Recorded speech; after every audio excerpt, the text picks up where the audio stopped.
ദൈവനാമത്തിന് മഹത്വമുണ്ടാകട്ടെ. ഈശോയിൽ സ്നേഹം നിറഞ്ഞ പ്രിയ സഹോദരി സഹോദരങ്ങളെ, പ്രിയ മാതാപിതാക്കളെ, നമ്മൾ പിതാവായ ദൈവം നമ്മളെ ഓരോരുത്തരെയും നമ്മുടെ പാപത്തിൽ നിന്നും രക്ഷിക്കുവാൻ വേണ്ടി സ്വന്തം പുത്രനെ ഭൂമിയിലേക്ക് അയക്കുകയും ആ പുത്രൻ നമ്മുടെ പാപങ്ങൾക്ക് വേണ്ടി, നമ്മുടെ തെറ്റുകൾക്ക് വേണ്ടി കുരിശിൽ മരിക്കപ്പെടുകയും ചെയ്യുന്ന ആ കുരിശുമരണത്തിൻ്റെ മുന്നോടിയായി ഈശോ സഹിച്ച വേദനകളോടൊപ്പം നമ്മളും നാളെ മുതൽ യാത്ര ചെയ്യുവാൻ തുടങ്ങുകയാണ്. ഒരു പുതിയ നോമ്പ് വർഷം കൂടി, ഒരു പുതിയ നോമ്പിൻ്റെ ദിനം കൂടി നമ്മുടെ മുന്നിലേക്ക് നാളെ മുതൽ തുടങ്ങുമ്പോൾ അത് വിശ്വാസത്തോടെ എന്നെ രക്ഷിക്കുവാൻ ഭൂമിയിലേക്ക് വന്ന യേശുവിനോടൊപ്പം ഞാൻ യാത്ര ചെയ്ത് എൻ്റെ നോമ്പ് ഫലസമൃദ്ധമായി മാറുവാൻ, എൻ്റെ ഇപ്പോഴുള്ള അവസ്ഥകളിൽ നിന്നും പുതിയൊരു ജീവിതം, ഉയർത്തെഴുന്നേൽപ്പിൻ്റെ ജീവിതം കെട്ടിപ്പടുക്കുവാൻ ദൈവം നമ്മളെ ഓരോരുത്തരെയും സഹായിക്കുവാൻ, നമ്മളെ തന്നെ വിശുദ്ധീകരിക്കുവാൻ, അനുതാപത്തിൻ്റെ മാർഗത്തിലൂടെ മുന്നോട്ട് നീങ്ങുവാൻ നിങ്ങളെ സർവശക്തനായ ദൈവം യേശുക്രിസ്തു വഴി സഹായിക്കട്ടെ എന്ന് പ്രാർത്ഥിക്കുന്നു. നമ്മളെ ഇന്ന് കിടക്കയിൽ നിന്ന് എഴുന്നേൽപ്പിച്ചതുപോലും ആ പിതാവായ ദൈവം ആരുടെയും സഹായം കൂടാതെ രണ്ട് കാല് നിലത്ത് വെച്ച് നിങ്ങൾ തന്നെ എഴുന്നേൽക്കുമ്പോൾ അതിൽ പരം സന്തോഷം എന്താണുള്ളത്? അങ്ങനെയുള്ള നമ്മളെക്കുറിച്ച് വിശുദ്ധ ഗ്രന്ഥത്തിൽ വളരെ വ്യക്തമായിട്ട് പ്രതിപാദിക്കുന്ന ദൈവവചന ഭാഗമാണ് നമ്മളിപ്പോൾ ശ്രവിക്കുന്നത്. വിശുദ്ധ യോഹന്നാൻ എഴുതിയ സുവിശേഷം 1-ാം അധ്യായം 12-13 തിരുവചനങ്ങൾ. തന്നെ സ്വീകരിച്ചവർക്കെല്ലാം, തൻ്റെ നാമത്തിൽ വിശ്വസിക്കുന്നവർക്കെല്ലാം ദൈവമക്കളാകാൻ അവൻ കഴിവ് നൽകി. അവർ ജനിച്ചത് രക്തത്തിൽ നിന്നോ ശാരീരിക അഭിലാഷത്തിൽ നിന്നോ പുരുഷൻ്റെ ഇച്ഛയിൽ നിന്നോ അല്ല, ദൈവത്തിൽ നിന്നത്രേ.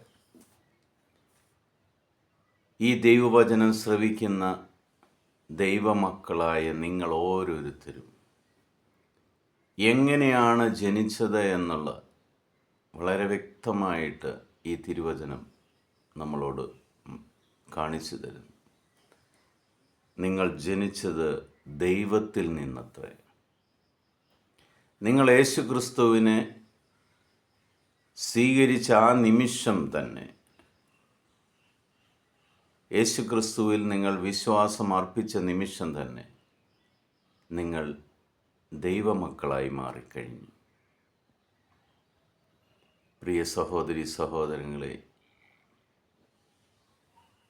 നമ്മുടെ സ്വർഗത്തിലെ പിതാവായ ദൈവം, ആ സ്നേഹനിധിയായ അപ്പൻ, തൻ്റെ മകനെ തന്നെ ഭൂമിയിലേക്ക് അയച്ച് ദൈവമക്കളാകുവാൻ നമ്മളെ ഓരോരുത്തരെയും ഒരുക്കിയതുപോലെ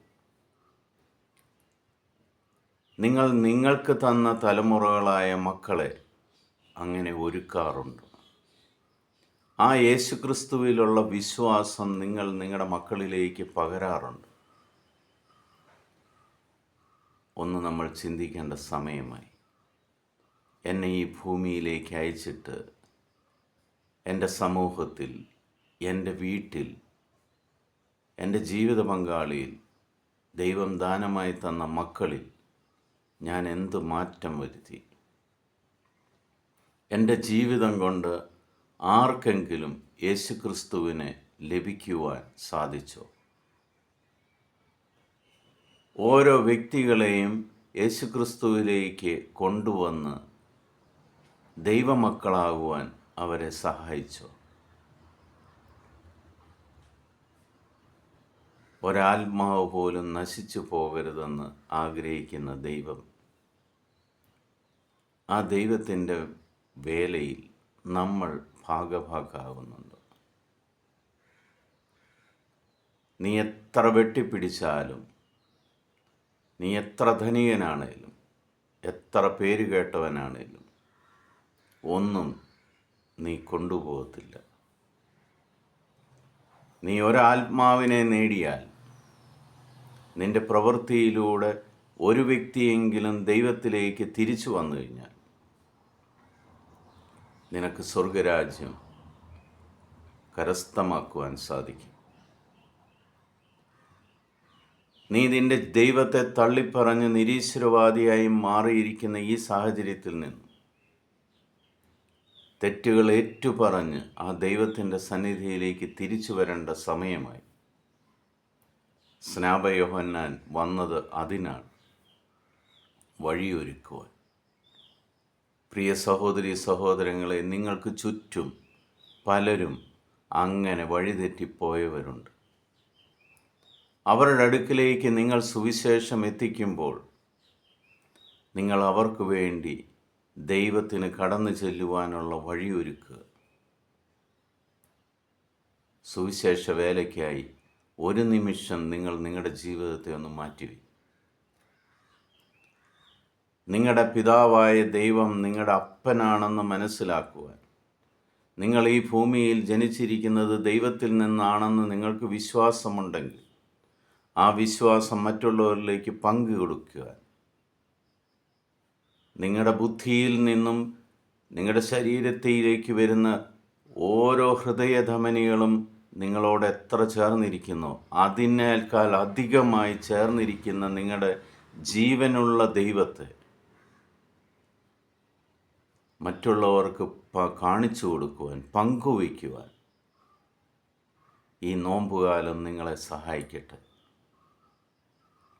നിങ്ങളുടെ പ്രവൃത്തികൾ നിങ്ങളുടെ ദൈവത്തിന് വേണ്ടി സമർപ്പിക്കുക. ആ ദൈവനാമത്തിൽ നിങ്ങളുടെ ജീവിതത്തെ ഒരുക്കുക. അനുഗ്രഹത്തിൻ്റെ ദിനങ്ങളാണ് നിങ്ങളുടെ മുന്നിലേക്ക് കടന്നു വരുന്നത്. പിതാവായ ദൈവത്തിൻ്റെയും പുത്രനായ യേശുക്രിസ്തുവിൻ്റെയും പരിശുദ്ധാത്മാവിൻ്റെ കൃപയും അനുഗ്രഹവും കരുണയും സമാധാനവും എപ്പോഴും നിങ്ങളോടും നിങ്ങളുടെ കുടുംബത്തോടും നിങ്ങളുടെ സമൂഹത്തോടും ഒപ്പം ഉണ്ടായിരിക്കട്ടെ. നാളെ നോമ്പ് തുടങ്ങുന്നതിന് മുമ്പ് തന്നെ, ഈ നിമിഷം തന്നെ നമ്മുടെ സഹോദരങ്ങളോട് ക്ഷമിക്കാം. നിങ്ങളെ ആരെല്ലാം വേദനിപ്പിച്ചോ അവരോടെല്ലാം യേശുക്രിസ്തുവിൻ്റെ കാല് പിടിച്ച് നമുക്ക് മാപ്പ് കൊടുക്കാം. നമ്മളെ തന്നെ വിശുദ്ധീകരിക്കാം. ദൈവം നിങ്ങളുടെ പിതാവാണ്. ഈ ഭൂമിയിൽ നിങ്ങൾക്ക് ഒരേ ഒരു പിതാവേ ഉള്ളൂ, അത് നിന്നെ സൃഷ്ടിച്ച സർവശക്തനായ ദൈവമാണ്. ആബാ പിതാവേ, എൻ്റെ പാപങ്ങൾ ക്ഷമിക്കണമേ എന്ന് പറഞ്ഞുകൊണ്ട് നമ്മളെ തന്നെ വിശുദ്ധീകരിച്ച് ഈ നോമ്പിലേക്ക് നമുക്ക് കാലുവയ്ക്കാം. ദൈവം നിങ്ങളെല്ലാവരെയും സമൃദ്ധമായിട്ട് അനുഗ്രഹിക്കട്ടെ. ഈ നോമ്പിൻ്റെ ദിനങ്ങൾ നിങ്ങൾക്ക് അനുഗ്രഹത്തിൻ്റെ ദിനങ്ങളായി മാറട്ടെ. ഈശോ മിശിഹായ്ക്ക് സ്തുതിയായിരിക്കട്ടെ.